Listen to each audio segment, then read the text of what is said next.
মাটির পুতুল। রতনের বাবা শুধু ন্যায্য মজুরি চেয়েছিলেন। পরদিন সকালে বুকে হাত দিয়ে পড়ে গেলেন, আর উঠলেন না। পাড়ার মানুষ বলছে কালীপ্রসন্নের অভিশাপ লেগেছে, কিন্তু রতন জানে অভিশাপ নয়। 2 বছর আগে পুরনো দেওয়াল ভাঙতে গিয়ে কালীপ্রসন্ন পেয়েছিলেন একটা কালো মাটির পুতুল।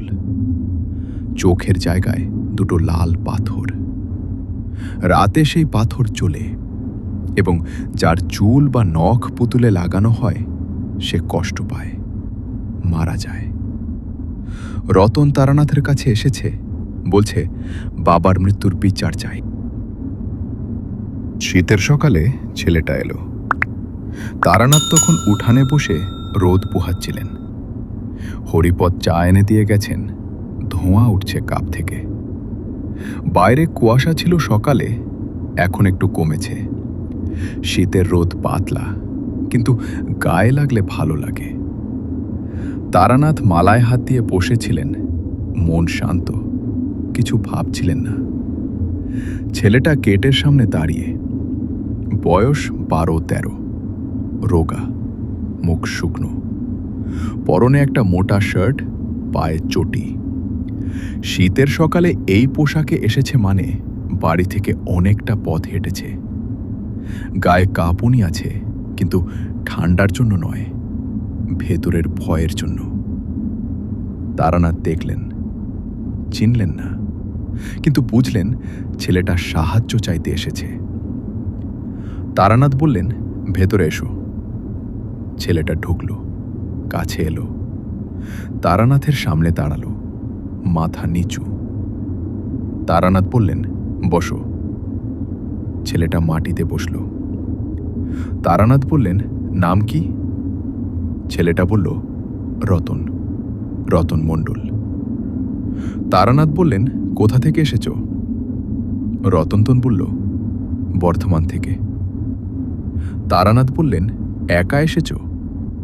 রতন বলল, হ্যাঁ। তারানাথ বললেন, কেন এসেছ? রতন মাথা তুলল, চোখে জল, কিন্তু কাঁদছে না, চোখের জল আটকে রেখেছে। তারানাথ বুঝলেন এই ছেলে অনেক দিন ধরে কাঁদতে চাইছে, কিন্তু কাঁদার সুযোগ পায়নি। রতন বলল, বাবা মারা গেছেন। তারানাথ বললেন, কবে? রতন বলল, 3 সপ্তাহ আগে। তারানাথ বললেন, কিভাবে? রতন বলল, ডাক্তার বলেছে হার্টের অসুখে। কিন্তু বাবার হার্টের অসুখ ছিল না। বাবা সুস্থ মানুষ ছিলেন, মাঠে কাজ করতেন সারাদিন, কোনোদিন অসুখ করেনি। তারপর হঠাৎ একদিন সকালে বুকে হাত দিয়ে পড়ে গেলেন, সেদিনই শেষ। তারানাথ বললেন, বাবার মৃত্যুর আগে কি হয়েছিল বলো? রতন একটু থামল, তারপর বলল, বাবা কালীপ্রসন্ন ঘোষের জমিতে কাজ করতেন। কালীপ্রসন্ন ঘোষ বর্ধমানের বড় জমিদার, অনেক জমি, অনেক টাকা, কিন্তু মানুষ হিসেবে ভালো নন। কাজের লোকদের ঠিকমতো মজুরি দেন না। রতনের বাবার নাম হরিদাস মণ্ডল। তিনি ন্যায্য মজুরি চাইতে গিয়েছিলেন, কালীপ্রসন্নের সাথে কথা কাটাকাটি হয়েছিল। কালীপ্রসন্ন বলেছিলেন, তোমার দশা ভালো হবে না। পরদিন সকালে হরিদাস মারা গেলেন। তারানাথ জিজ্ঞেস করলেন, শুধু তোমার বাবা, নাকি আর কারো এরকম হয়েছে? রতন বলল, আরও হয়েছে। পাড়ার নকুল কাকা কালীপ্রসন্নের বিরুদ্ধে কথা বলেছিলেন, তার হাত ভেঙে গেছে হঠাৎ। দেবুদাস একটু তর্ক করেছিলেন, সে হঠাৎ পড়ে গিয়ে পিঠে চোট পেয়েছে। পাড়ার মানুষ ভয় পেয়ে গেছে, কেউ কালীপ্রসন্নের বিরুদ্ধে কথা বলছে না। সবাই বলছে কালীপ্রসন্নের অভিশাপ লেগেছে। তারানাথ বললেন, কালীপ্রসন্নের বাড়িতে কিছু বদলেছে সম্প্রতি? রতন বলল, হ্যাঁ, বছর 2 আগে কালীপ্রসন্ন তার পুরনো বাড়ির একটা দেওয়াল ভেঙেছিলেন নতুন ঘর বানাবেন বলে। সেই দেওয়াল ভাঙতে গিয়ে ভেতরে একটা পুতুল পাওয়া গিয়েছিল, মাটির পুতুল, পুরনো, কালো রঙের। চোখের জায়গায় দুটো লাল পাথর বসানো। কালীপ্রসন্ন সেটা নিয়েছেন। তারপর থেকেই এসব শুরু হয়েছে। তারানাথ চায়ে চুমুক দিলেন। মনে মনে একটু ভাবলেন, মাটির পুতুল, দেওয়ালের ভেতরে লুকানো। এটা সাধারণ পুতুল নয়। কেউ এটা লুকিয়ে রেখেছিল, এবং সেই কেউ জানত পুতুলটা ভুল হাতে গেলে কি হবে। তারানাথ রতনকে জিজ্ঞেস করলেন, পুতুলটা দেখেছ কখনো? রতন বলল, একবার কালীপ্রসন্নের বাড়িতে কাজ করতে গিয়ে দেখেছিল। কালীপ্রসন্ন সেটা তার পুজোর ঘরে রাখেন। রাতে নাকি পুতুলটার চোখ জ্বলে, লাল আলো। বাড়ির চাকর মাখন বলেছে সে নিজে দেখেছে। তারানাথ বললেন, আর কি জানো পুতুলটার সম্পর্কে? রতন বলল, পাড়ার বুড়ো কেষ্ট ঠাকুর বলেছেন এই পুতুলের কথা তিনি শুনেছেন। অনেক আগে এই এলাকায় একজন তান্ত্রিক ছিলেন, তিনি এই পুতুল বানিয়েছিলেন। পুতুলের শত্রুর চুল বা নখ লাগিয়ে মন্ত্র পড়লে সেই শত্রু কষ্ট পায়। কিন্তু কেষ্ট ঠাকুর এটাও বলেছেন যে এই পুতুলের একটা নিয়ম আছে, যে নিরীহ মানুষের ক্ষতি করে সেই পুতুল একদিন তার নিজের বিরুদ্ধেই ঘুরে যায়। তারানাথ উঠলেন, ভেতরে গেলেন। হরিপদকে বললেন রতনকে খেতে দিতে। ছেলেটা অনেকটা পথ হেঁটে এসেছে, খিদে পেয়েছে নিশ্চয়ই। হরিপদ রতনকে রান্নাঘরে নিয়ে গেলেন। তারানাথ নিজের ঘরে গেলেন, বসলেন। মাটির পুতুল তান্ত্রিক বানিয়েছিলেন, দেওয়ালে লুকানো ছিল। কেন লুকানো ছিল? কারণ এই পুতুল বিপজ্জনক। যিনি বানিয়েছিলেন তিনি জানতেন এটা ভুল হাতে গেলে কি হবে, তাই লুকিয়ে রেখেছিলেন। কিন্তু দেওয়াল ভাঙলে বেরিয়ে আসবে এটা ভাবেননি, এবং কালীপ্রসন্ন এটা পেয়ে ব্যবহার করছেন। নিরীহ মানুষকে কষ্ট দিচ্ছেন। হরিদাস মণ্ডল মারা গেছেন, এটা বন্ধ করতে হবে। তারানাথ উঠলেন, হরিপদকে ডাকলেন, বললেন বর্ধমান যাচ্ছেন আজই। হরিপদ বললেন, কতদিনের জন্য? তারানাথ বললেন, জানি না। হরিপদ বললেন, সাবধানে। তারানাথ বললেন, সব সময়। রতন খেতে খেতে তারানাথকে দেখল, বলল, আপনি যাবেন? তারানাথ বললেন, হ্যাঁ। রতন বললে, আমিও যাব। তারানাথ বললেন, না। রতন বললে, কিন্তু বাবার জন্য। তারানাথ বললেন, তোমার বাবার জন্যই বলছি না যেতে, এই কাজ বিপজ্জনক। রতন বললে, আমি ভয় পাই না। তারানাথ বললেন, জানি, কিন্তু তুমি গেলে কাজ কঠিন হবে, কারণ তোমাকে বাঁচাতে গিয়ে আমি মনোযোগ হারাব। রতন চুপ করল। তারানাথ বললেন, তোমার মায়ের কাছে ফিরে যাও। মা একা আছেন, তার কাছে থাকো। আমি কাজ শেষ করে জানাব। রতনের চোখে জল এলো, কিন্তু মাথা নাড়ল, বলল, ঠিক আছে। তারানাথ বিকেলে রওনা দিলেন। ট্রেনে বর্ধমান বেশি দূর নয়, ঘণ্টা দুয়েকের পথ। ট্রেনে বসে তারানাথ ভাবলেন, মাটির পুতুল সম্পর্কে তিনি কিছুটা জানেন। গুরু একবার বলেছিলেন এই ধরনের পুতুল প্রাচীন তান্ত্রিক বিদ্যায় বানানো হয়। সেই পুতুলে শত্রুর শরীরের কিছু লাগাতে হয়, চুল, নখ বা রক্ত। তারপর মন্ত্র পড়তে হয়, এবং পুতুলে যা করা হয় শত্রুর শরীরে তাই হয়। কিন্তু এই পুতুলের একটা বিশেষ নিয়ম আছে, যা গুরু বলেছিলেন। এই পুতুল শুধু প্রকৃত শত্রুর বিরুদ্ধে কাজ করে। যদি কেউ এটা দিয়ে নিরীহ মানুষকে কষ্ট দেয়, তাহলে পুতুলের শক্তি একসময় উল্টে যায়, এবং যে ব্যবহার করেছে তার দিকে ফিরে আসে। কালীপ্রসন্ন নিরীহ মানুষকে কষ্ট দিচ্ছেন, তাই একদিন পুতুল তার বিরুদ্ধে যাবেই। কিন্তু তারানাথ সেই সময় পর্যন্ত অপেক্ষা করতে পারবেন না, কারণ ততদিনে আরও মানুষ কষ্ট পাবে। এরকম ভৌতিক গল্প পেতে চ্যানেল সাবস্ক্রাইব করুন আর বেল আইকনে ক্লিক করুন। পুতুলটা এখনই ধ্বংস করতে হবে। বর্ধমান স্টেশনে নামলেন। বাইরে শীতের সন্ধ্যা, আলো কমে এসেছে। তারানাথ একটা ধর্মশালায় উঠলেন, সেখানে রাত কাটাবেন। পরদিন সকালে কাজ শুরু করবেন। ধর্মশালায় যাওয়ার পথে একটু বাজারের মধ্যে দিয়ে গেলেন। বাজার ছোট কিন্তু জমজমাট, দোকানপাট, লোকজন। তারানাথ হাঁটছেন এবং লক্ষ্য করলেন মানুষের চেহারায় একটা ভয়ের ছায়া আছে। হাসি কম, কথা কম, যেন সবাই কিছু একটা আড়াল করছে। একজন বৃদ্ধ দোকানে বসে তামাক খাচ্ছেন। তারানাথ বসলেন, বললেন, কালীপ্রসন্ন ঘোষের বাড়ি কোথায়? বৃদ্ধ তাকালেন, জিজ্ঞেস করলেন, আপনি কি তার কাছের লোক? তারানাথ বললেন, না।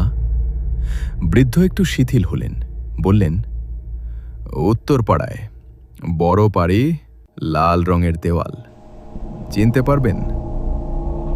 তারানাথ জিজ্ঞেস করলেন, কালীপ্রসন্ন সম্পর্কে কি জানেন? বৃদ্ধ বললেন, কম বলাই ভালো। তারানাথ বললেন, বলুন। বৃদ্ধ তামাকে টান দিলেন, বললেন, বছর 2 আগে থেকে লোকটা বদলে গেছে। আগে লোভী ছিলেন ঠিকই, কিন্তু মানুষকে সরাসরি কষ্ট দিতেন না। এখন যে কেউ তার বিরুদ্ধে গেলে অদ্ভুতভাবে অসুস্থ হয়ে পড়ে।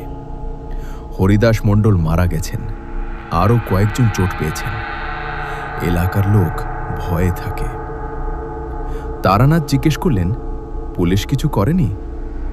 বৃদ্ধ হাসলেন, বললেন, পুলিশ কি করবে? কাউকে হাতে নাতে ধরা যাচ্ছে না। কালীপ্রসন্ন তো নিজে হাত দিয়ে কিছু করছেন না, অদৃশ্য শক্তি দিয়ে করছেন। পুলিশ অদৃশ্য শক্তি বোঝে না। তারানাথ বললেন, ধন্যবাদ। উঠলেন, ধর্মশালার দিকে হাঁটলেন। রাতে ঘরে বসে তারানাথ মালায় হাত দিলেন, মন্ত্র পড়লেন। অনুসন্ধানের মন্ত্র, কোথায় কি আছে বোঝার মন্ত্র, এবং অনুভব করলেন উত্তর দিক থেকে একটা শক্তি আসছে, ভারী, অশুভ। সেই পুতুলের শক্তি অনেকটা দূর থেকেও অনুভব করা যাচ্ছে, মানে পুতুলটা অনেক শক্তিশালী। তারানাথ আরও অনুভব করলেন পুতুলটা এখন শান্ত। রাতে শান্ত থাকে, সকালে বা বিকেলে কালীপ্রসন্ন ব্যবহার করেন, রাতে পুজোর ঘরে থাকে। এবং তখন আরও একটা জিনিস অনুভব করলেন তারানাথ, পুতুলের পাশে আরেকটা শক্তি, দুর্বল, ক্ষীণ, কিন্তু আছে, যেন কেউ আটকা পড়ে আছে, একজন মানুষের আত্মা। তারানাথ মনে করলেন হরিদাস মণ্ডলের কথা, রতনের বাবা। হয়তো তার আত্মা এখনো সেই পুতুলের কাছে আটকে আছে। তারানাথ চোখ খুললেন। এটা আরো জটিল। শুধু পুতুল ধ্বংস করলে হবে না, আটকে থাকা আত্মাকেও মুক্তি দিতে হবে। পরদিন সকালে তারানাথ উঠলেন, স্নান করলেন, মন্ত্র পড়লেন, তারপর বেরোলেন। উত্তরপাড়ায় গেলেন। কালীপ্রসন্নের বাড়ি খুঁজে পেলেন সহজেই। বড় বাড়ি, লাল দেওয়াল, বড় গেট। গেটের সামনে একজন দারোয়ান। তারানাথ গেটে দাঁড়ালেন। দারোয়ান জিজ্ঞেস করল, কে? তারানাথ বললেন, কালীপ্রসন্ন ঘোষের সাথে দেখা করতে এসেছি। দারোয়ান বলল, কে আপনি? তারানাথ বললেন, তারানাথ, কলকাতা থেকে এসেছি। দারোয়ান বলল, কাজ কি? তারানাথ বললেন, বলতান্ত্রিক এসেছেন, পুতুলের কথা জানেন? দারোয়ান একটু কাঁপল, ভেতরে গেল। কিছুক্ষণ পরে ফিরে এলো, বলল, আসুন। তারানাথ ভেতরে ঢুকলেন। বাড়ির উঠান বড়, গাছ আছে, ফুলের বাগান আছে, কিন্তু বাগানের ফুল যেন একটু বিবর্ণ, গাছের পাতা একটু ম্লান, যেন বাড়ির ভেতরের অশুভ কিছু বাইরেও ছড়িয়ে পড়ছে। একজন লোক বারান্দায় দাঁড়িয়ে, বয়স 50-এর ওপরে, মোটা শরীর, মাথায় টাকা, মুখে পান চিবাচ্ছেন, চোখ ছোট, তীক্ষ্ণ। তারানাথকে দেখে বললেন, তারানাথ নাকি? তারানাথ বললেন, হ্যাঁ। লোকটা বললেন, আমি কালীপ্রসন্ন, আসুন। ভেতরে গেলেন। বসার ঘর, পুরনো আসবাব, কিন্তু দামি। দেওয়ালে পূর্বপুরুষের ছবি। কালীপ্রসন্ন বসলেন, তারানাথও বসলেন। কালীপ্রসন্ন বললেন, পুতুলের কথা জানেন মানে? তারানাথ বললেন, জানি। কালীপ্রসন্ন বললেন, কিভাবে?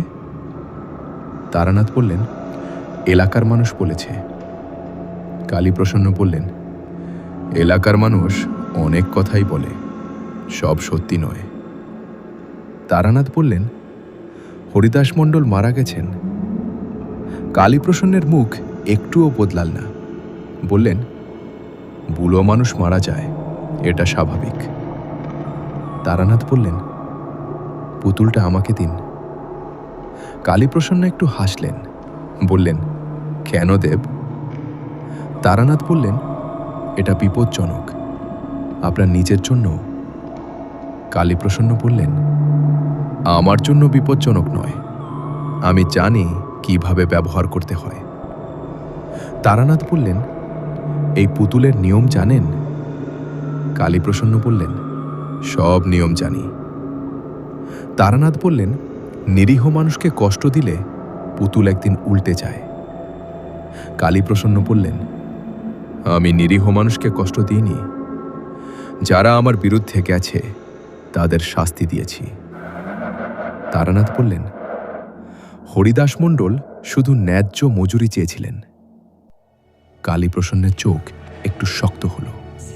বললেন, আমার জমিতে কাজ করলে আমার নিয়মে চলতে হবে, এটা বিতর্কযোগ্য নয়।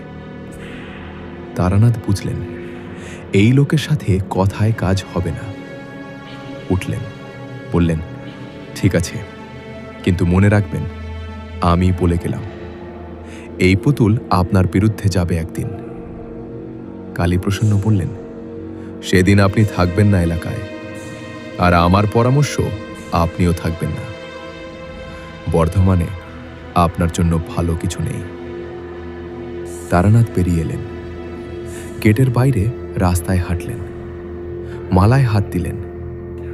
কালীপ্রসন্নের হুমকি তাকে থামাবে না, কিন্তু এটা স্পষ্ট যে লোকটা পুতুল দেবে না, জোর করে নিতে হবে, এবং জোর করতে গেলে লড়াই হবে। তারানাথ ধর্মশালায় ফিরলেন, বসলেন, মালায় হাত।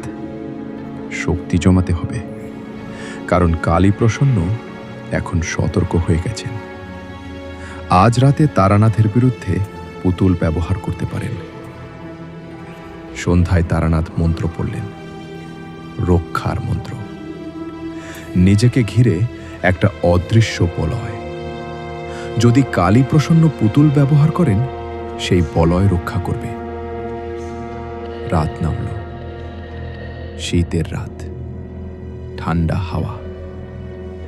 তারানাথ বসে আছেন, মালায় হাত, এবং মাঝরাতে অনুভব করলেন উত্তর দিক থেকে সে শক্তি আসছে, পুতুলের শক্তি। কালীপ্রসন্ন ব্যবহার করছেন।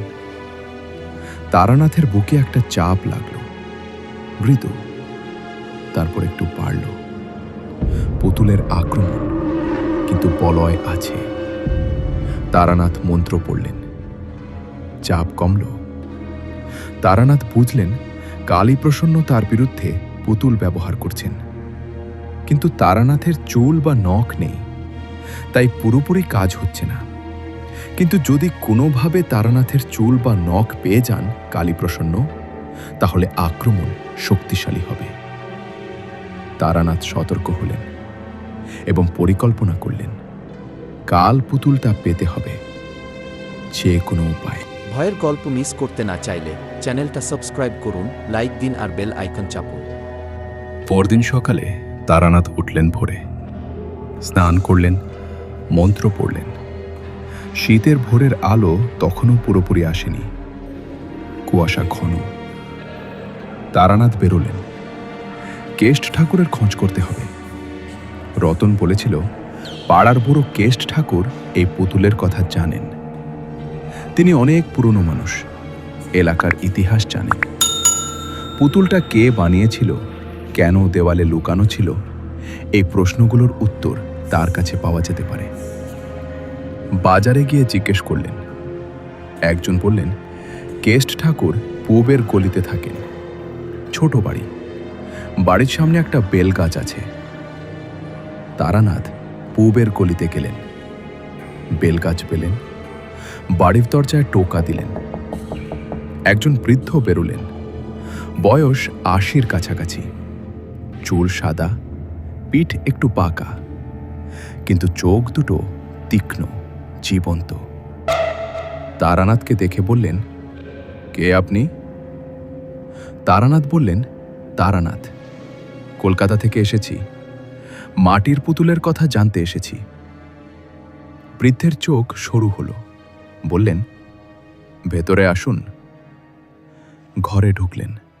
ছোট ঘর, একটা খাট, একটা টুল, দেওয়ালে রামকৃষ্ণের ছবি। বৃদ্ধ বসলেন খাটে, তারানাথ টুলে। বৃদ্ধ বললেন, আপনি কিভাবে জানলেন? তারানাথ বললেন, রতন মণ্ডল বলেছে, হরিদাসের ছেলে। বৃদ্ধের মুখ বিষণ্ণ হল, বললেন, হরিদাস ভালো মানুষ ছিলেন, অকারণে মারা গেলেন। তারানাথ বললেন, পুতুলটার কথা বলুন। বৃদ্ধ একটু চুপ করলেন, তারপর বললেন, ৭৫ বছর আগের কথা।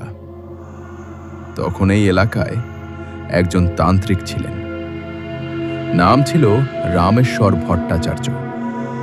প্রকাণ্ড পণ্ডিত মানুষ, তন্ত্রশাস্ত্রে অসাধারণ জ্ঞান।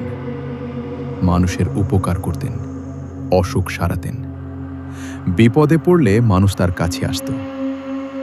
কিন্তু রামেশ্বর ভট্টাচার্য একটা জিনিস বানিয়েছিলেন যা তিনি নিজেও ঠিকমতো সামলাতে পারেননি, মাটির পুতুল। এই পুতুল বানাতে লেগেছিল ৭ বছর। বিশেষ মাটি, বিশেষ মন্ত্র, বিশেষ পদ্ধতি। পুতুলের চোখে দুটো লাল পাথর বসানো। সেই পাথর দুটো এসেছিল হিমালয়ের এক গুহা থেকে। রামেশ্বর এই পুতুল বানিয়েছিলেন প্রতিরক্ষার জন্য, কারণ সেই সময় এলাকায় অনেক অন্যায় হতো। জমিদাররা গরিব মানুষকে কষ্ট দিত। রামেশ্বর ভেবেছিলেন এই পুতুল দিয়ে সেই অন্যায়কারীদের শায়েস্তা করবেন। কিন্তু পুতুল ব্যবহার করতে গিয়ে রামেশ্বর বুঝলেন এটা নিয়ন্ত্রণ করা কঠিন। একবার শুরু করলে থামানো যায় না সহজে, এবং যদি ভুলবশত কোনো নিরীহ মানুষের ক্ষতি হয়, তাহলে পুতুলের শক্তি বিপরীতে যায়, ব্যবহারকারীর দিকে ফিরে আসে।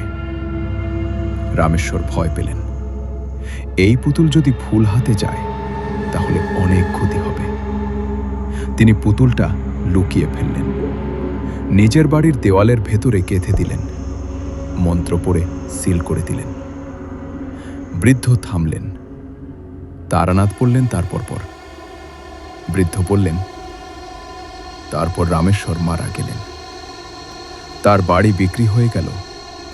কয়েক প্রজন্ম পরে সেই বাড়ি কিনলেন কালীপ্রসন্নের দাদু, তারপর কালীপ্রসন্নের বাবা, এবং এখন কালীপ্রসন্ন।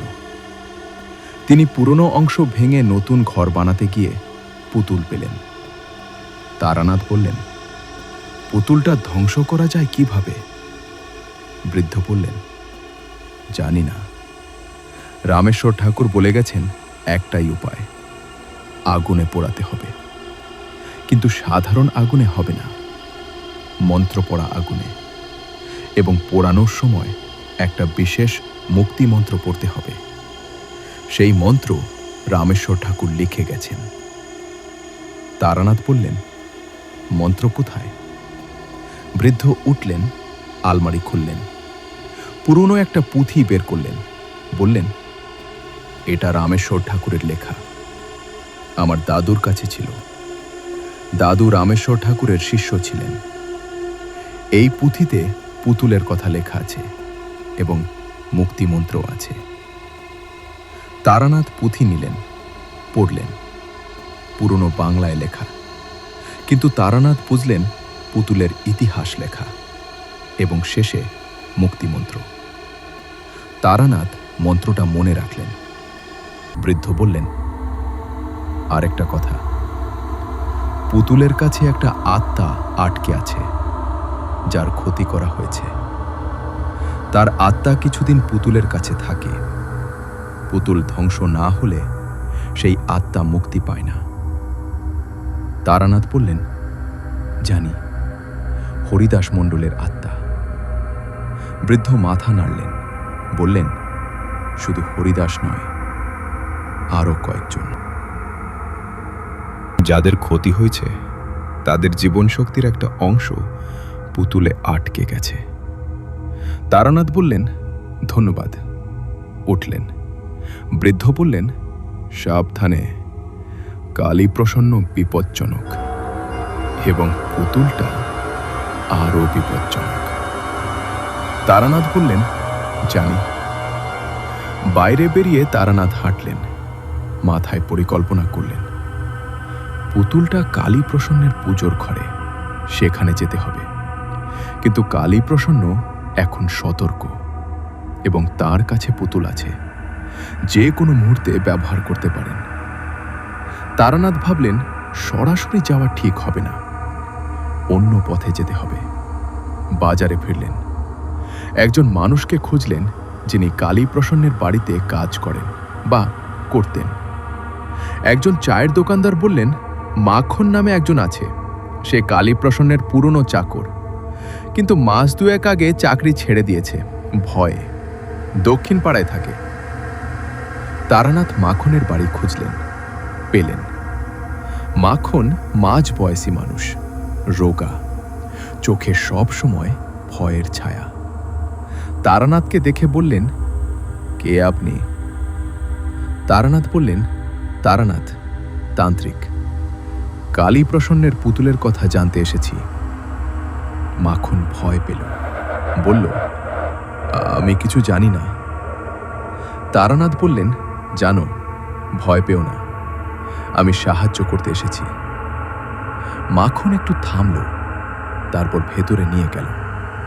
মাখন বলল, সে প্রায় 20 বছর কালী প্রসন্নের বাড়িতে কাজ করেছে। পুতুল পাওয়ার পর থেকে বাড়ির পরিবেশ বদলে গেছে। কালী প্রসন্ন রাত জেগে পুজোর ঘরে থাকেন, মন্ত্র পড়েন।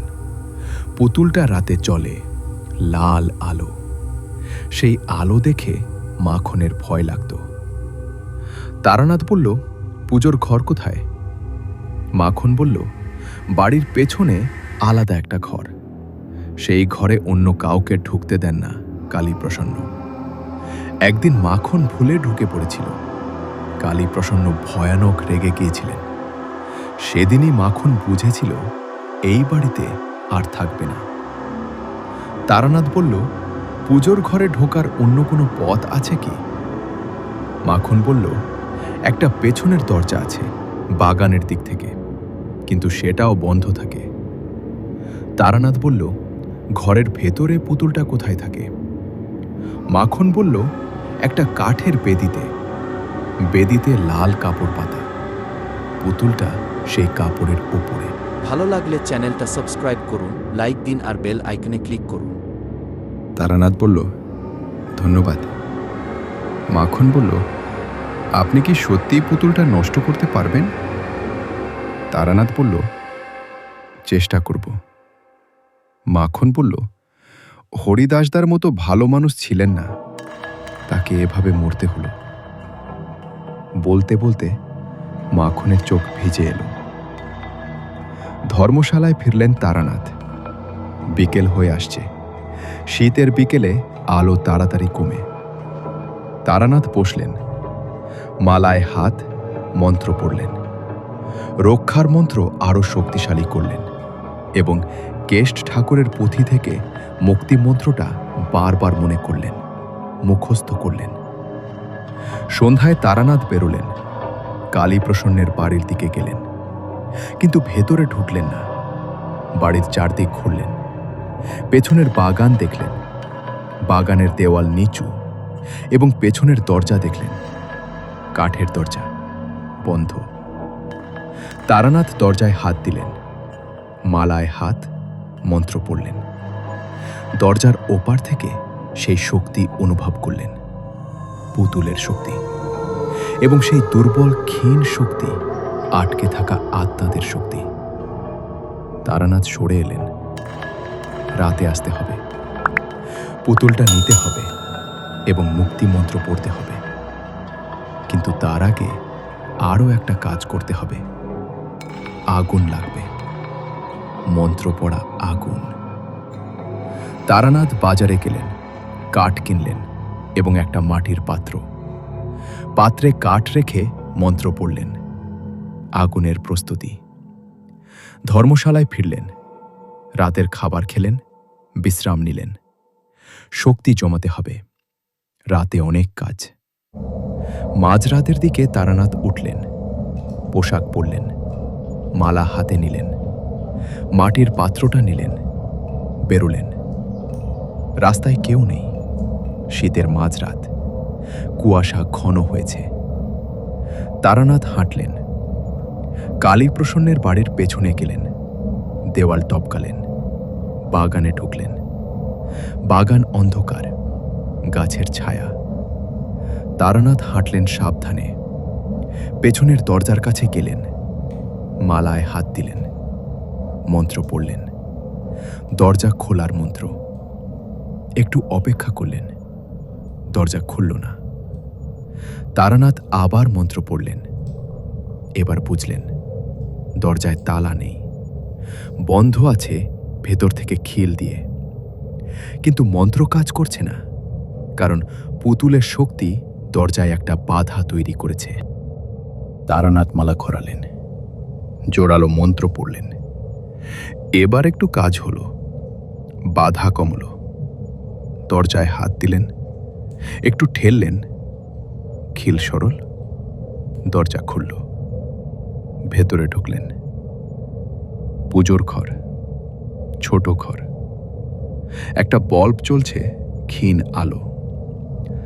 চারদিকে পুরনো জিনিস, দেওয়ালে তন্ত্রের চিহ্ন আঁকা, এবং ঘরের মাঝখানে একটা কাঠের বেদি। বেদিতে লাল কাপড়, এবং সেই লাল কাপড়ের ওপরে মাটির পুতুল। তারানাথ পুতুলটা দেখলেন, ছোট, কালো মাটির, মানুষের আকৃতি। চোখের জায়গায় দুটো লাল পাথর। সেই পাথর দুটো অন্ধকারেও একটু আলো ছাড়ছে, লাল আলো, মিটমিট করছে, যেন পুতুলটা শ্বাস নিচ্ছে। তারানাথ এগিয়ে গেলেন, মালায় হাত, মন্ত্র চলছে। পুতুলটার কাছে যেতে যেতে অনুভব করলেন সেই শক্তি, ভারী, অশুভ, এবং সেই ক্ষীণ শক্তি আটকে থাকা আত্মারা। পুতুলের দিকে হাত বাড়ালেন এবং তখন পেছনে আলো জ্বলল। তারানাথ ঘুরলেন। কালীপ্রসন্ন দরজায় দাঁড়িয়ে, হাতে লণ্ঠন, মুখে হাসি। কিন্তু সেই হাসি স্বাভাবিক নয়, ঠান্ডা, ভয়ঙ্কর। বললেন, জানতাম আসবেন, অপেক্ষা করছিলাম। তারানাথ বললেন, পুতুলটা দিন। কালীপ্রসন্ন বললেন, দেব না। তারানাথ বললেন, এটা বিপজ্জনক। কালীপ্রসন্ন বললেন, আপনার জন্য বিপজ্জনক। কালীপ্রসন্ন পকেট থেকে কিছু বের করলেন, একগুচ্ছ চুল। তারানাথ দেখলেন, চিনলেন, নিজের চুল। বললেন, কখন নিলেন? কালীপ্রসন্ন বললেন, আজ সকালে যখন আপনি আমার বাড়িতে এসেছিলেন তখন। বসার ঘরের চেয়ারে কিছুটা চুল পড়েছিল, আমার লোক সেটা তুলে রেখেছে। তারানাথ বুঝলেন ফাঁদে পড়েছেন। কালীপ্রসন্ন বেদির কাছে গেলেন, পুতুলটা হাতে নিলেন। তারানাথের চুল পুতুলের গায়ে লাগালেন, তারপর পুতুলের দিকে তাকালেন, মন্ত্র পড়তে শুরু করলেন। তারানাথ টের পেলেন বুকে একটা চাপ, মাথায় একটা যন্ত্রণা।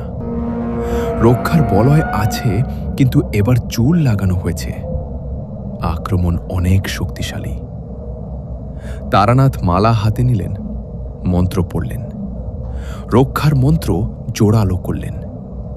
বুকের চাপ কমল, মাথার যন্ত্রণা কমল। কালীপ্রসন্ন থামলেন, অবাক হলেন, বললেন, রক্ষার মন্ত্র জানেন? তারানাথ বললেন, অনেক কিছুই জানি। কালীপ্রসন্ন আবার মন্ত্র পড়লেন, এবার আরও জোরে। পুতুলের লাল পাথর উজ্জ্বল হল, ঘরে একটা লাল আভা ছড়িয়ে পড়ল। তারানাথের বুকে আবার চাপ, এবার আরও বেশি। তারানাথ মালা ঘোরালেন, মন্ত্র পড়লেন, কিন্তু বুঝলেন এটা দীর্ঘ লড়াই হবে, এবং এই লড়াই আজ রাতে শেষ হবে না। কারণ পুতুল কালীপ্রসন্নের হাতে এবং তার চুল পুতুলে লাগানো। তারানাথ পেছনের দরজার দিকে সরে গেলেন। কালীপ্রসন্ন বললেন, কোথায় যাচ্ছেন? তারানাথ বললেন, এখন যাচ্ছি, কিন্তু ফিরব। কালীপ্রসন্ন হাসলেন, বললেন, ফিরলে সেই দিনই শেষ দিন। তারানাথ বেরিয়ে এলেন, বাগান পেরোলেন, দেওয়াল টপকালেন, রাস্তায় এলেন, হাঁটলেন, মাথা ঠান্ডা রাখলেন। আজ রাতে ব্যর্থ হয়েছেন, কিন্তু এটা শেষ নয়। কালীপ্রসন্নের হাতে তার চুল আছে, পুতুলে লাগানো। এটা বিপজ্জনক, কিন্তু রক্ষার বলয় আছে যতক্ষণ মন্ত্র চলবে। ধর্মশালায় ফিরলেন, বসলেন, মালায় হাত। পুরো রাত মন্ত্র পড়তে হবে, কারণ কালীপ্রসন্ন রাতভর চেষ্টা করবেন। এবং তারানাথ ভাবলেন, পুতুল পেতে হলে অন্য পথে যেতে হবে। সরাসরি চুরি হয়নি, অন্য কোনো পথ আছে। গুরুর একটা কথা মনে পড়ল। গুরু বলেছিলেন যে অস্ত্র দিয়ে আক্রমণ করা হয়, সেই অস্ত্রের মধ্যেই তার দুর্বলতা লুকিয়ে থাকে। পুতুলের দুর্বলতা হলো এটা নিরীহ মানুষকে কষ্ট দিলে উল্টে যায়। কালীপ্রসন্ন অনেক নিরীহ মানুষকে কষ্ট দিয়েছেন। পুতুল ইতিমধ্যে অস্থির হয়ে উঠেছে, তারানাথ অনুভব করেছেন। সেই লাল পাথর দুটো স্বাভাবিকভাবে জ্বলে না, ওগুলো যেন কাঁপছে। পুতুল ধ্বংসের অপেক্ষায় নেই, পুতুল নিজেই উল্টে যেতে চাইছে।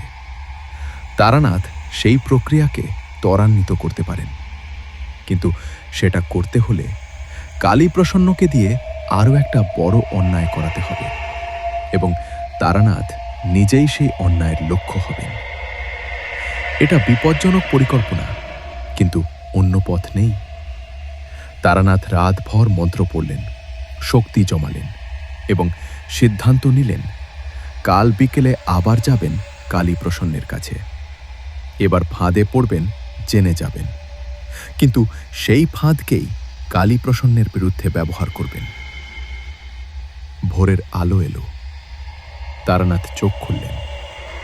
শীতের ভোর, বাইরে কুয়াশা। তারানাথ উঠলেন, আজ শেষ লড়াই হবে। ভোরের আলোয় তারানাথ বসে আছেন, মালায় হাত, মন্ত্র চলছে ধীরে। সারা রাত মন্ত্র পড়েছেন, শরীর ক্লান্ত, কিন্তু মন শান্ত। বাইরে শীতের কুয়াশা ধীরে সরছে, একটু একটু করে রোদ আসছে। কিন্তু তারানাথের মনে রোদের উষ্ণতা নেই, মাথায় শুধু পরিকল্পনা। রাত ভোর ভেবেছেন, কালীপ্রসন্নের হাতে পুতুল, পুতুল এলে তার নিচের চুল। সরাসরি গিয়ে পুতুল নেওয়া সম্ভব নয়। কালীপ্রসন্ন সতর্ক, শক্তিশালী এবং পুতুলের মন্ত্র জানেন। কিন্তু গুরুর কথা মনে আছে, প্রতিটা শক্তির মধ্যে তার দুর্বলতা লুকিয়ে। পুতুলের দুর্বলতা হল নিরীহ মানুষকে কষ্ট দিলে সে উল্টে যায়। তারানাথ নিরীহ, তারানাথ কারো শত্রু নন।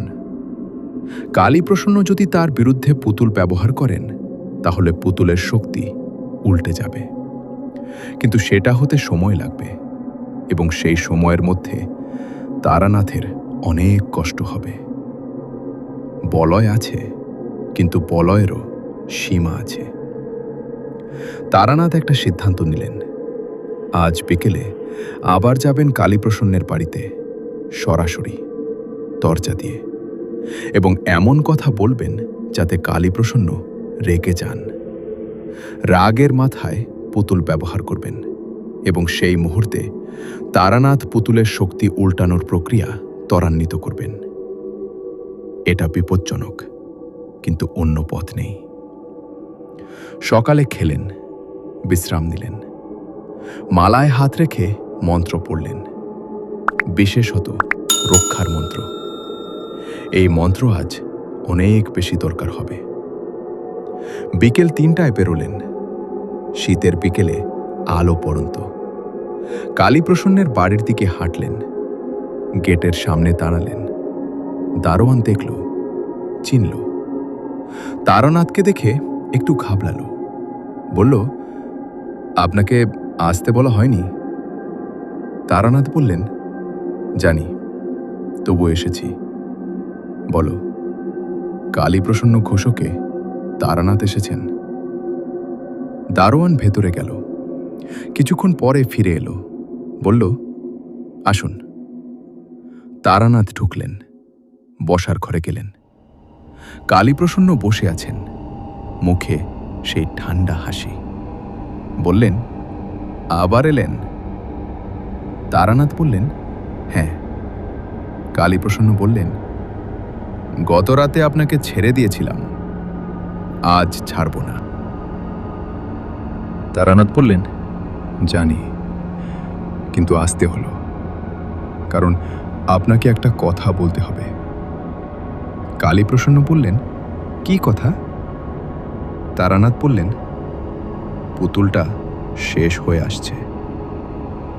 কালীপ্রসন্নের মুখ একটু বদলালো, বললেন, কি বলছেন? তারানাথ বললেন, আপনি যত নিরীহ মানুষকে কষ্ট দিচ্ছেন, পুতুলের শক্তি তত কমছে এবং উল্টে যাচ্ছে। আপনি নিজেও টের পাচ্ছেন, রাতে ঘুম হচ্ছে না, বুকে একটা অস্বস্তি আছে। কালীপ্রসন্নের মুখ শক্ত হলো, কিন্তু চোখ বলে দিল, তারানাথ ঠিকই বলেছেন। বললেন, আপনি কিভাবে জানলেন? তারানাথ বললেন, জানি, এবং আরও জানি যে পুতুল শেষ পর্যন্ত আপনার বিরুদ্ধে যাবে, সেটা ঠেকাতে পারবেন না। কালীপ্রসন্ন উঠলেন, মুখ লাল হয়ে গেছে রাগে। বললেন, আপনি আমাকে ভয় দেখাতে এসেছেন? তারানাথ বললেন, না, সত্যি বলতে এসেছি। কালীপ্রসন্ন বললেন, সত্যি হলো আপনি আজ এখান থেকে ঠিকমতো বেরোতে পারবেন না। হাত দিয়ে একটা ইশারা করলেন, পেছনের দরজা দিয়ে দুজন লোক ঢুকল। তারানাথ দেখলেন, বড় চেহারা, শক্ত সামর্থ্য। এরা কালীপ্রসন্নের পাহারাদার। তারানাথ সরলেন না, মালায়ও হাত দিলেন, মন্ত্র পড়লেন, রক্ষার বলয় তৈরি করলেন। কালীপ্রসন্ন পুজোর ঘরের দিকে গেলেন। তারানাথ বুঝলেন, পুতুল আনতে গেছেন। পাহারাদার দুজন তারানাথকে ঘিরে দাঁড়ালো। কিছুক্ষণ পরে কালীপ্রসন্ন ফিরলেন, হাতে মাটির পুতুল। পুতুলের গায়ে তারানাথের চুল লাগানো আছে। কালীপ্রসন্ন বললেন, আপনার সাহস আছে, কিন্তু সাহসে কাজ হবে না। পুতুলটা হাতে নিলেন, মন্ত্র পড়তে শুরু করলেন। তারানাথের বুকে চাপ লাগলো, আগের রাতের চেয়ে বেশি। মাথায় যন্ত্রণা, কিন্তু বলয় আছে। তারানাথ মালা ঘোরালেন, রক্ষার মন্ত্র জোরালো করলেন। চাপ কমল। কালীপ্রসন্ন আরও জোরে মন্ত্র পড়লেন। পুতুলের লাল পাথর উজ্জ্বল হল, ঘরে লাল আভা। তারানাথের পায়ে একটা ব্যথা এলো, তীক্ষ্ণ, যেন সূচ ফোটানো। তারানাথ দাঁড়িয়ে রইলেন, মালা ঘোরালেন, মন্ত্র পড়লেন, ব্যথা সহ্য করলেন। কালীপ্রসন্ন অবাক হলেন, এই মানুষ পড়ে যাচ্ছেন না কেন? সাধারণ মানুষ হলে এতক্ষণে মেঝেতে গড়াগড়ি খেত। কালীপ্রসন্ন আরও জোরে মন্ত্র পড়লেন, পুতুলের পিঠে আঙুল দিয়ে চাপ দিলেন।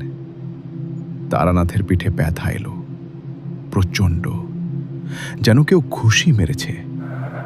কিন্তু তারানাথ থামলেন না, উল্টে মন্ত্র আরও জোরালো করলেন।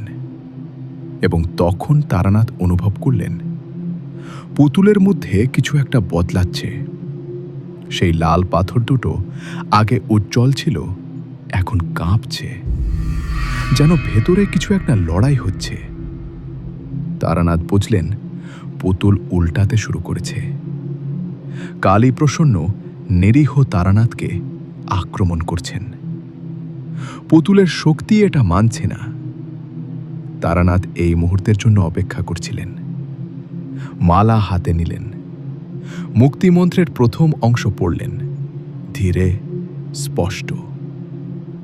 পুতুলের কাঁপুনি বাড়ল, লাল পাথর আরও কাঁপল। কালীপ্রসন্ন টের পেলেন পুতুল হাতে ঠিকমতো থাকছে না, কাঁপছে। বললেন, এটা কি করছেন আপনি? তারানাথ বললেন, পুতুলকে সত্যি দেখাচ্ছি। আপনি নিরীহ মানুষকে আক্রমণ করেছেন, পুতুল জানে। কালীপ্রসন্ন আরও জোরে মন্ত্র পড়লেন, পুতুলটা শক্ত করে ধরলেন। পাহারাদার দুজনকে ইশারা করলেন। পাহারাদার দুজন তারানাথের দিকে এলো। তারানাথ বললেন, থামো। কিন্তু তারা থামল না। একজন তারানাথের হাত ধরতে গেল। তারানাথ পেছিয়ে গেলেন, মালা ঘোরালেন, একটা মন্ত্র পড়লেন। সেই পাহারাদারের হাত ধরার মুহূর্তে সে একটা ছটকা খেল, ছিটকে সরে গেল। দ্বিতীয়জন এলো। তারানাথ একই মন্ত্র পড়লেন, সেও ছিটকে গেল। কিন্তু এই মন্ত্র পড়তে গিয়ে তারানাথের রক্ষার বলয় এক মুহূর্তের জন্য দুর্বল হল। এবং সেই মুহূর্তে কালীপ্রসন্ন পুতুলের বুকে আঙুল চাপলেন।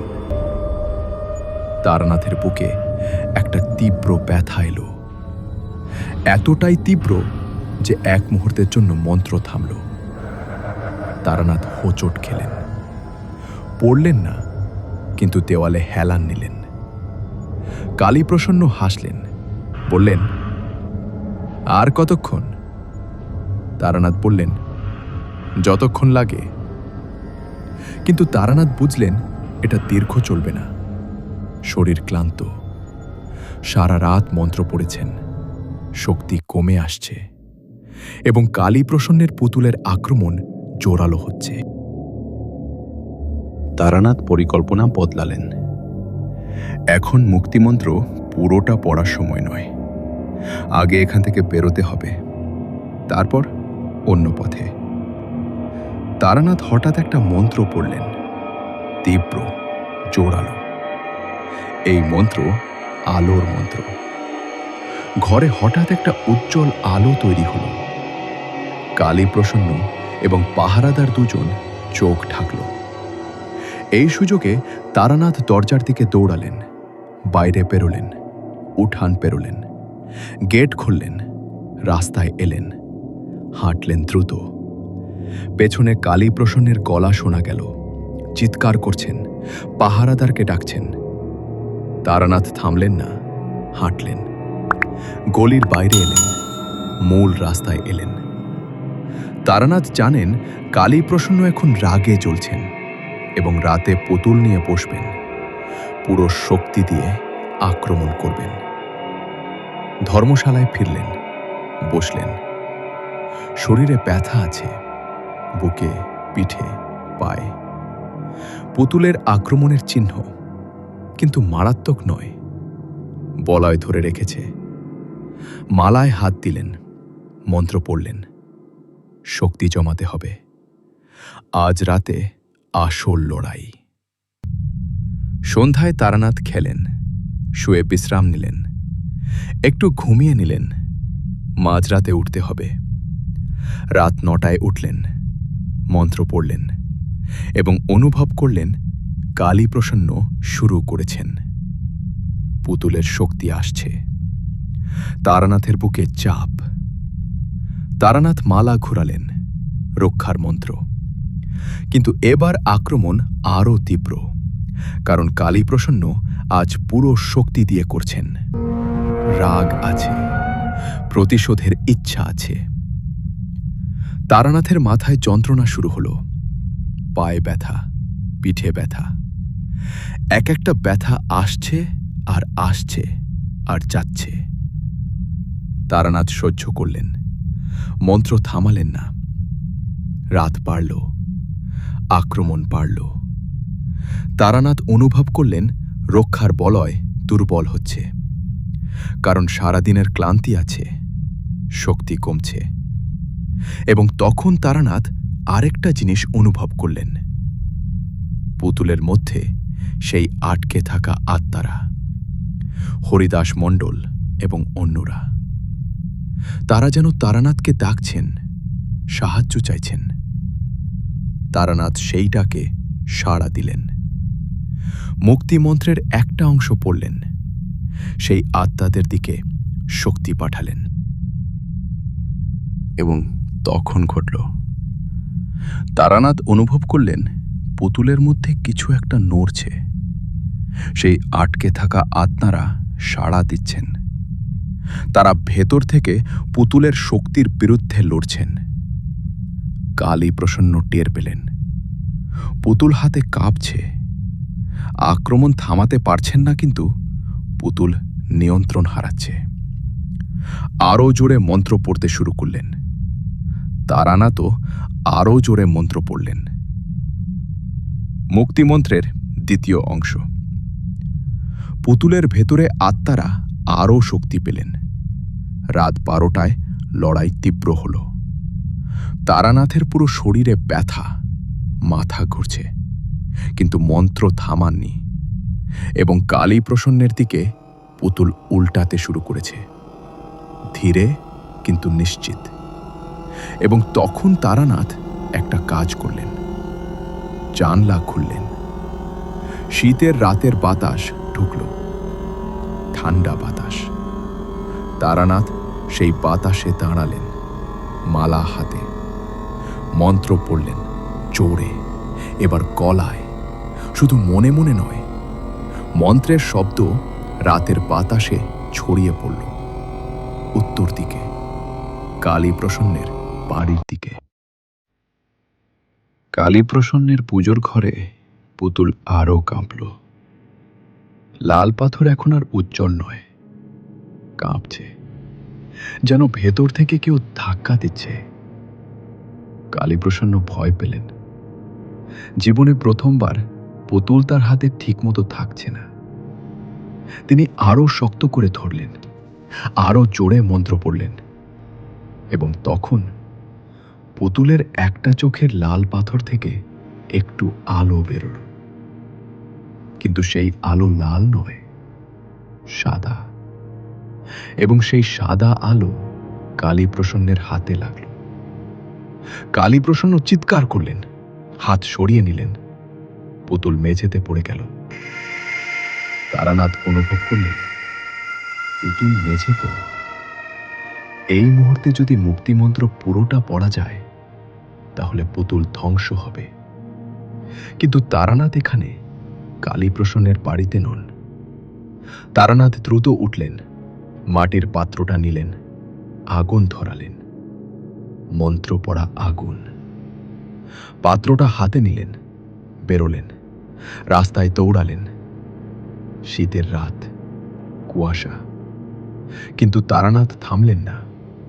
কালীপ্রসন্নের বাড়ির দিকে দৌড়ালেন, গেটে পৌঁছলেন। দারোয়ান ছিল না, রাতে হয়তো ঘুমিয়ে পড়েছে। তারানাথ গেট ঠেললেন, মন্ত্র পড়লেন, গেট খুলল। ভেতরে ঢুকলেন, উঠান পেরোলেন, পেছনের দিকে গেলেন, পুজোর ঘরের দরজায় এলেন, ধাক্কা দিলেন। কালীপ্রসন্ন ভেতরে, পুতুল মেঝেতে।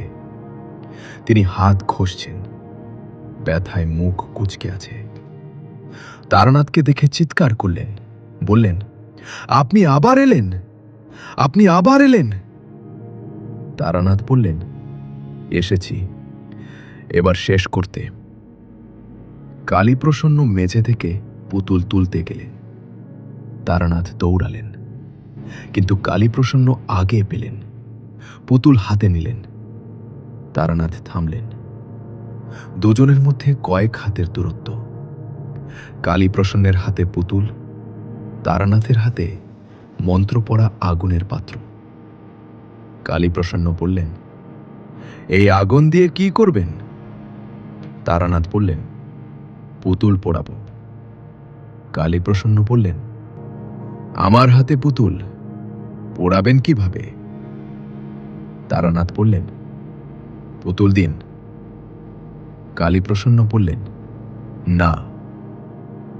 তারানাথ বললেন, পুতুল এখন আপনার বিরুদ্ধে যাচ্ছে, টের পাচ্ছেন?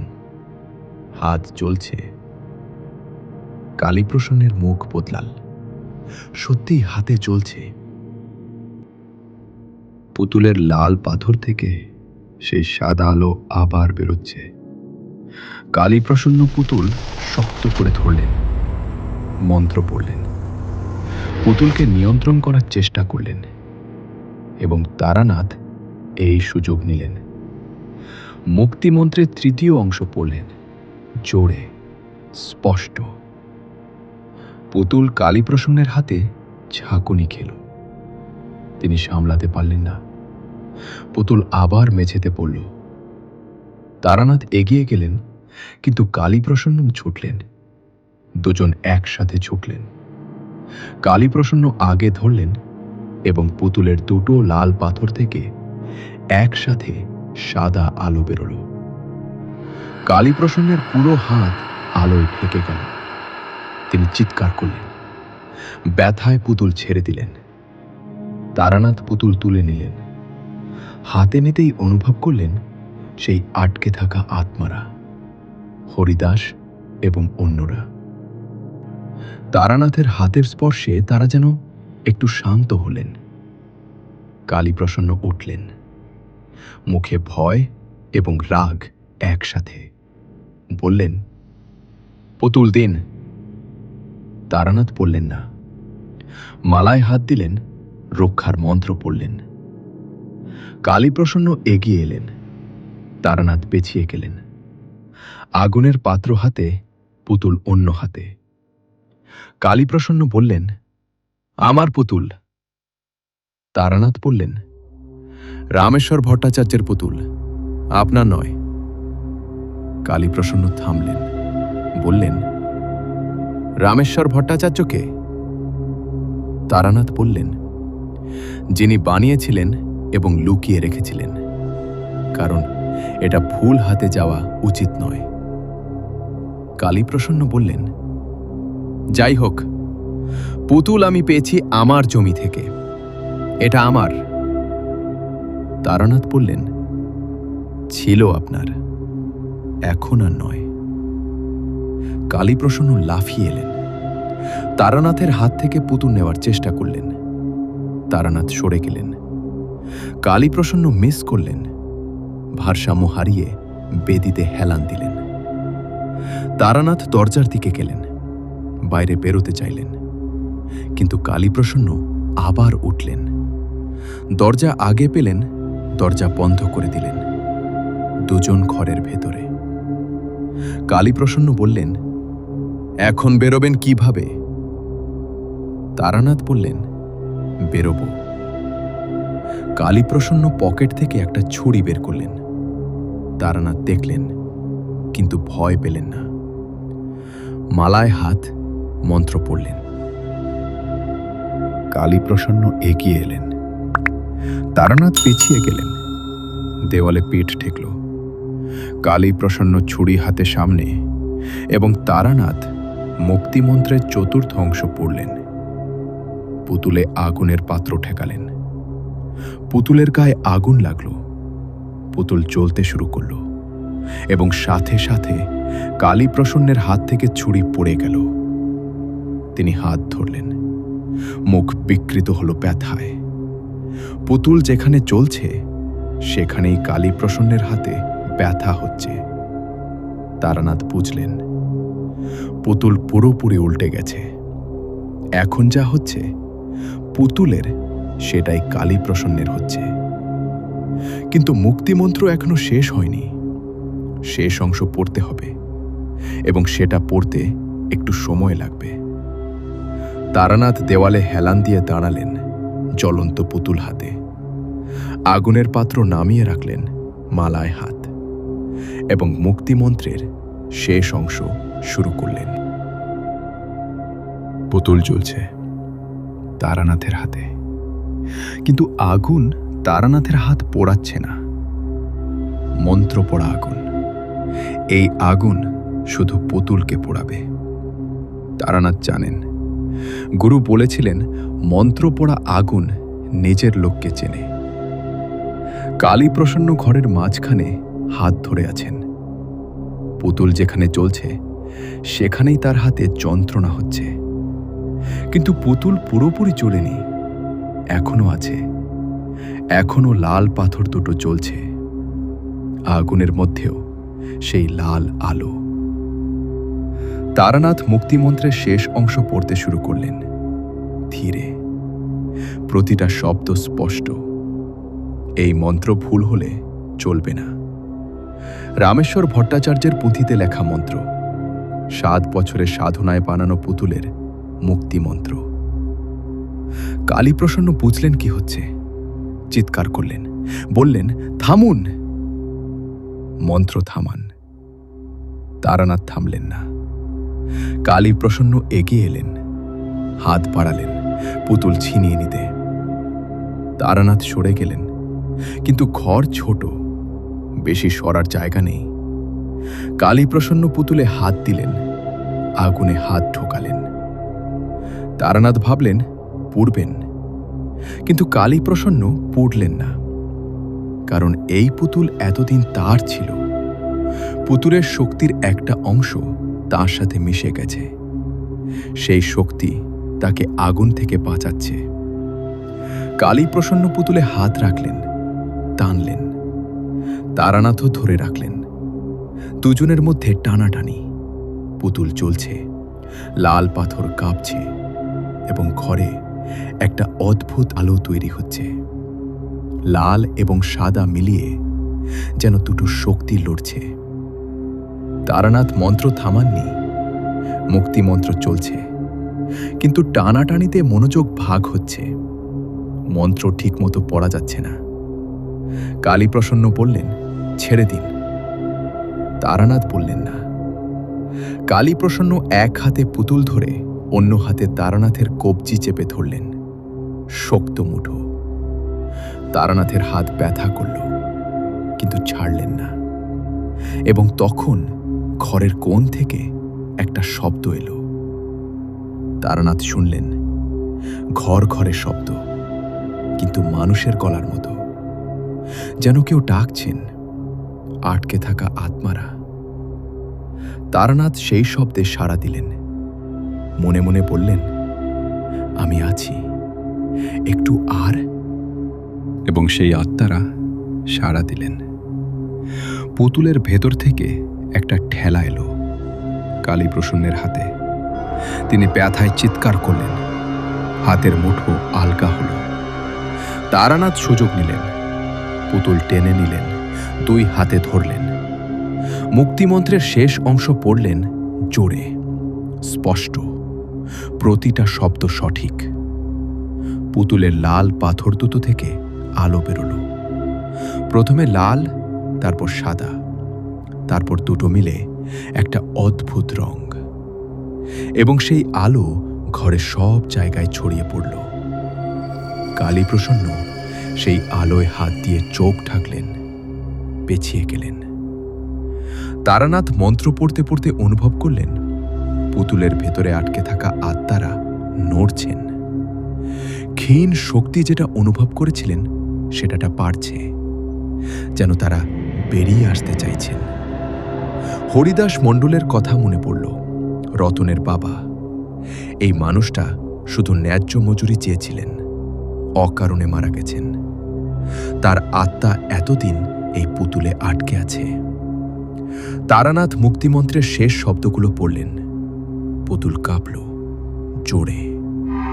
তারানাথের হাত কেঁপে উঠল এবং পুতুল ভাঙল মাঝখান থেকে। দুটো টুকরো হলো। লাল পাথর দুটো মেঝেতে পড়ল, গড়িয়ে গেল এবং একটা শব্দ এলো, স্পষ্ট, একটা মানুষের দীর্ঘশ্বাসের মতো। তারপর আরেকটা, আরেকটা, যেন অনেকে একসাথে দীর্ঘশ্বাস ফেলছেন, মুক্তির দীর্ঘশ্বাস। তারানাথ বুঝলেন আত্মারা মুক্তি পেলেন। হরিদাস মণ্ডল এবং অন্যরা। এতদিনের বন্দিদশা শেষ হল। ঘরের আলো স্বাভাবিক হল। সেই অদ্ভুত লাল সাদা আভা গেল, শুধু বল্বের ক্ষীণ আলো। তারানাথ দেখলেন পুতুলের দুটো টুকরো মেঝেতে, কিন্তু আগুন এখনো চলছে। একটু একটু করে পুতুলের টুকরো পুড়ছে। মন্ত্র পড়া আগুন কাজ শেষ না করে থামে না। তারানাথ মেঝেতে বসলেন। শরীরে ব্যথা, ক্লান্তি, কিন্তু বুকে একটা হালকা লাগছে। কাজ হয়েছে। কালীপ্রসন্ন ঘরের কোণে বসে, মুখ সাদা হয়ে গেছে, চোখে ভয়। পুতুল ভাঙতে দেখে তিনি যেন ভেঙে পড়েছেন। বললেন, এটা কি হলো? তারানাথ বললেন, শেষ হলো।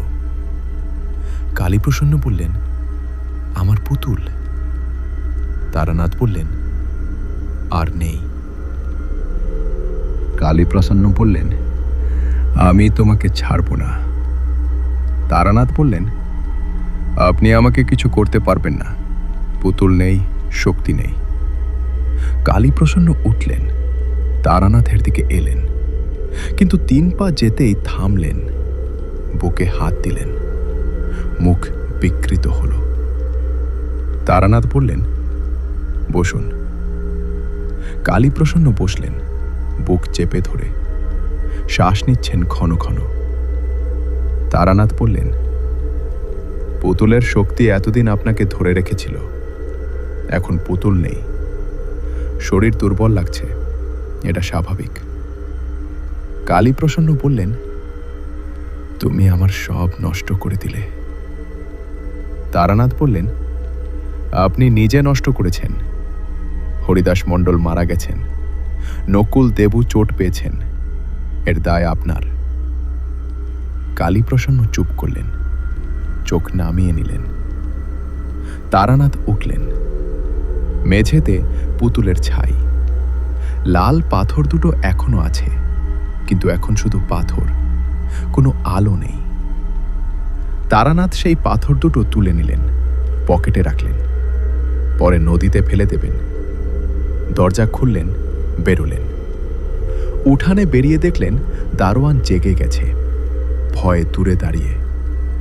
ঘরে আলো দেখেছে, শব্দ শুনেছে, ভেতরে ঢোকেনি। তারানাথকে দেখে সরে দাঁড়ালো। তারানাথ গেট দিয়ে বেরিয়ে এলেন, রাস্তায় হাঁটলেন। শীতের রাত, কুয়াশা আছে, কিন্তু বাতাসে একটু হালকা ভাব। তারানাথ বুক ভরে শ্বাস নিলেন। ঠান্ডা বাতাস ভেতরে গেল, ভালো লাগলো। ধর্মশালায় ফিরলেন, বিছানায় শুলেন এবং ঘুমিয়ে পড়লেন। পরদিন সকালে উঠলেন দেরিতে। শরীর ব্যথা কিন্তু হালকা। বাইরে রোদ উঠেছে, শীতের রোদ হলুদ, নরম।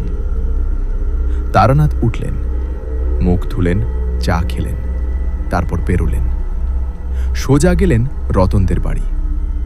মাটির রাস্তা, ছোট বাড়ি। দরজায় টোকা দিলেন। একজন মহিলা পেরোলেন। বয়স 40-এর আশেপাশে, মুখ শুকনো, চোখের নিচে কালো দাগ। হরিদাস মণ্ডলের স্ত্রী। তারানাথকে দেখে চিনলেন না। বললেন, কে আপনি? তারানাথ বললেন, তারানাথ, রতন আমার কাছে গিয়েছিল। তার মুখ বদলালো। বললেন, আসুন। ঘরে ঢুকলেন। ছোট ঘর, একটা ছবি টাঙানো দেওয়ালে, হরিদাস মণ্ডলের ছবি। মাঝ বয়সী মানুষ, মুখে হাসি। তারানাথ ছবিটা দেখলেন। রতনের মা বললেন, রতন বলেছিল আপনি আসবেন, কিন্তু রতন গেছে বাজারে, একটু পরে আসবে, বসুন। তারানাথ বসলেন।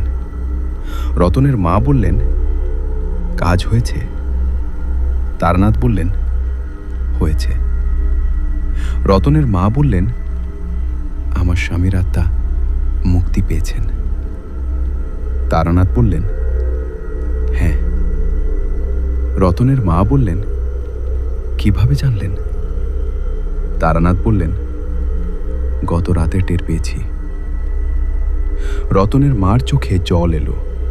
বললেন, উনি কি ভালো আছেন? তারানাথ বললেন, আছেন। আটকে ছিলেন, এখন মুক্ত। রতনের মা হাত জোড় করলেন। বললেন, ভগবান আপনাকে ভালো রাখুন। কিছুক্ষণ পরে রতন এলো। তারানাথকে দেখে দৌড়ালো। বলল, কাজ হয়েছে? তারানাথ বললেন, হয়েছে। রতন বলল, কালী প্রসন্নের কি হবে? তারানাথ বললেন, পুতুল নেই, শক্তি নেই।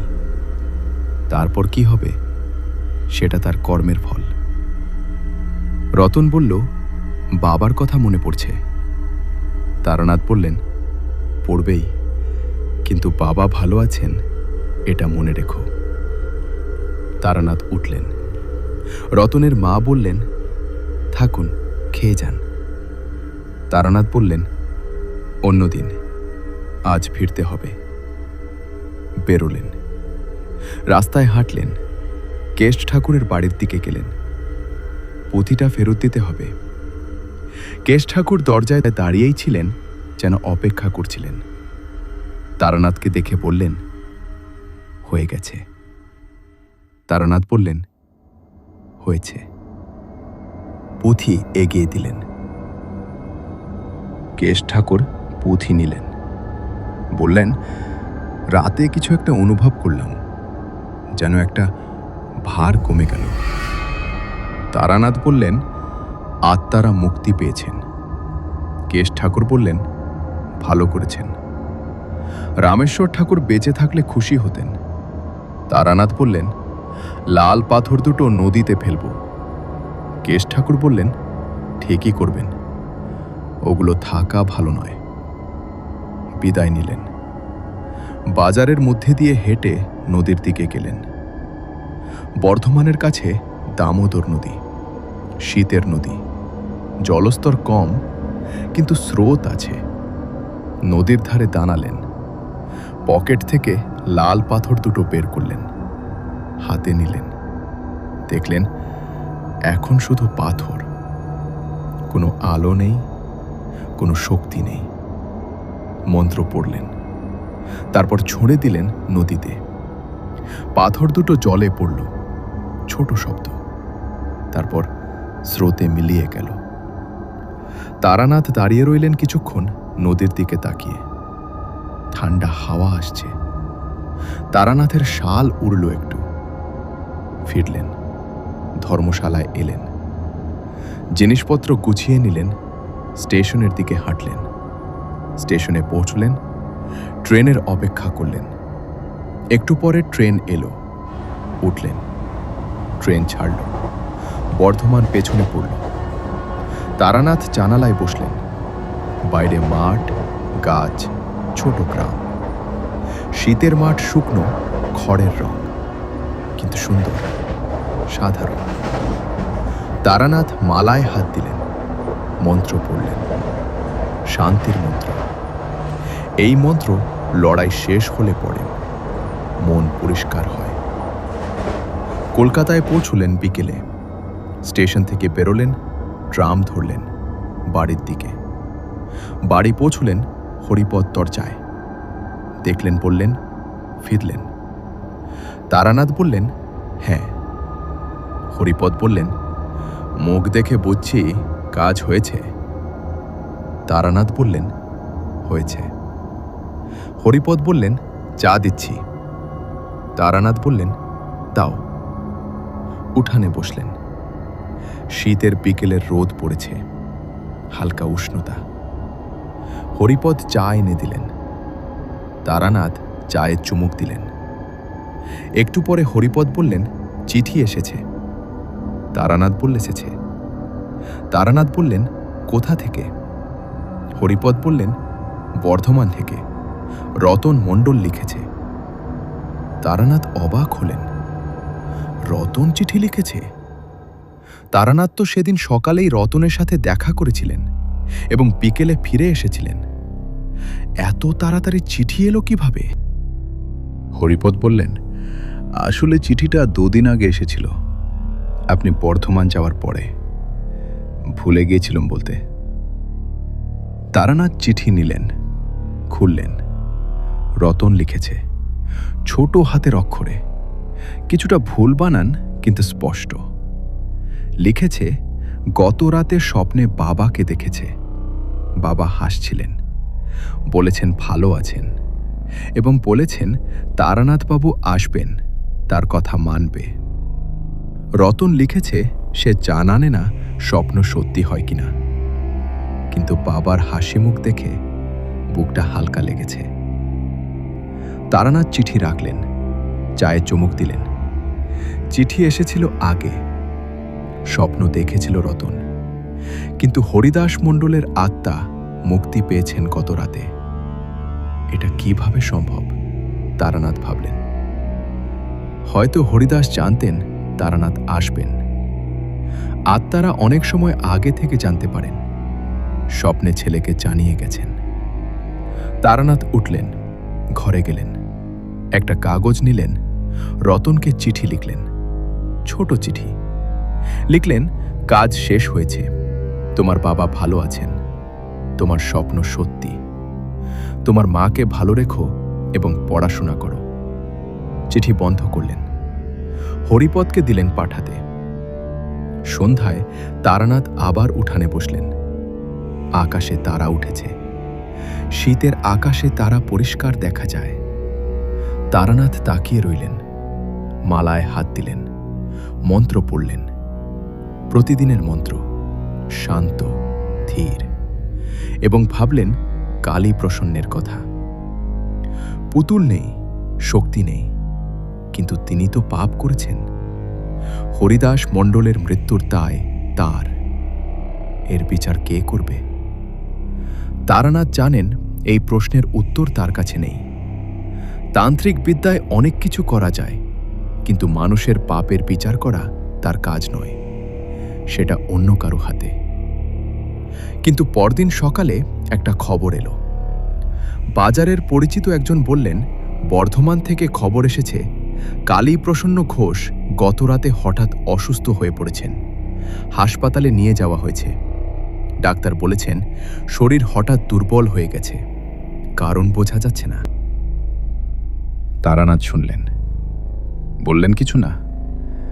মনে মনে বুঝলেন, পুতুলের শক্তি যতদিন ছিল কালী প্রসন্নকে ধরে দেখেছিল। পুতুল গেছে, সেই শক্তিও গেছে। এখন শরীর আসল অবস্থায় ফিরছে। এটা তার কর্মের ফল। তারানাথ চায়ে চুমুক দিলেন। বাইরে শীতের রোদ, পাখি ডাকছে। হরিপদ রান্নাঘরে, সাধারণ সকাল। তারানাথ মালায় হাত দিলেন, মন্ত্র পড়লেন। প্রতিদিনের মন্ত্র, জানলায় একটা চিঠি এলো। হরিপদ এনে দিলেন। তারানাথ দেখলেন পাটনা থেকে। একজন লিখেছেন তার পুকুরের পাশে রাতে আগুন দেখা যাচ্ছে। যে দেখছে সে কথা বলতে পারছে না। পাড়ার 3 জনের কথা বন্ধ হয়ে গেছে 3 সপ্তাহে। তারানাথ চিঠি পড়লেন, রাখলেন। চায়ের শেষ চুমুক দিলেন। হরিপদ বললেন, আবার যাবেন? তারানাথ বললেন, কটা দিন বিশ্রাম নেব, তারপর যাব। হরিপদ বললেন, পাটনা দূরে? তারানাথ বললেন, জানি। উঠানে বসে রইলেন। শীতের রোদ গায়ে লাগছে। মালায় হাত। মন্ত্র চলছে।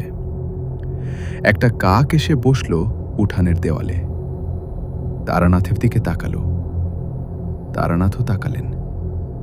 কাক উড়ে গেল। তারানাথ হাসলেন।